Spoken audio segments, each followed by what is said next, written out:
لبيك لبيك لبيك لبيك لبيك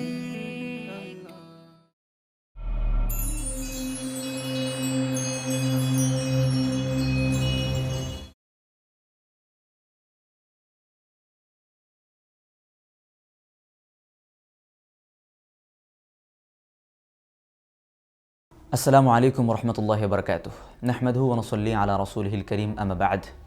সম্মানিত দর্শক শ্রোতা মণ্ডলী, আপনাদের সবাইকে হাদিসের আলো অনুষ্ঠানের পক্ষ থেকে স্বাগত জানাচ্ছি।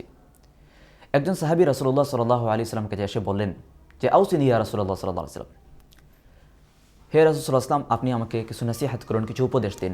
তখন আল্লাহ নবী সাল্লাল্লাহু আলাইহি সাল্লাম ওই সাহাবীকে বলেছিলেন লা তাগদাব, তুমি রাগ করো না। তো ওই সাহাবী বলেন, আবার উনি বলেন আউসিনি, আমাকে কিছু উপদেশ দিন। তিনি আবারও তাকে বলেন লা তাগদাব, তুমি রাগ করো না। আবারও তিনি বলেন আউসিনি ইয়া রাসূলুল্লাহ, আমাকে কিছু উপদেশ দিন। তখন তিনি আবারও তাকে বলেন লা তাগদাব, তুমি রাগ করো না।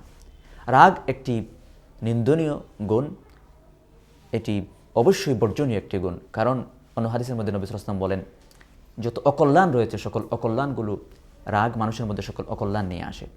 এই জন্য যখনই আমাদের রাগ উঠবে আমরা চেষ্টা করব এই রাগকে নিয়ন্ত্রণ কীভাবে করা যায়।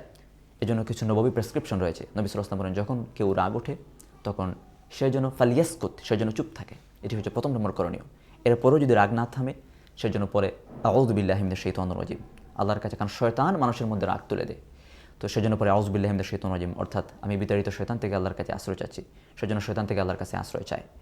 এরপরেও যদি রাগ না কমে সেজন্য তার অবস্থার পরিবর্তন করে। সে যদি দাঁড়ানো থাকে সেজন্য বসে যায়, সে যদি বসা থাকে সেজন্য দাঁড়িয়ে যায়, এভাবে সেজন্য অবস্থার পরিবর্তন করে।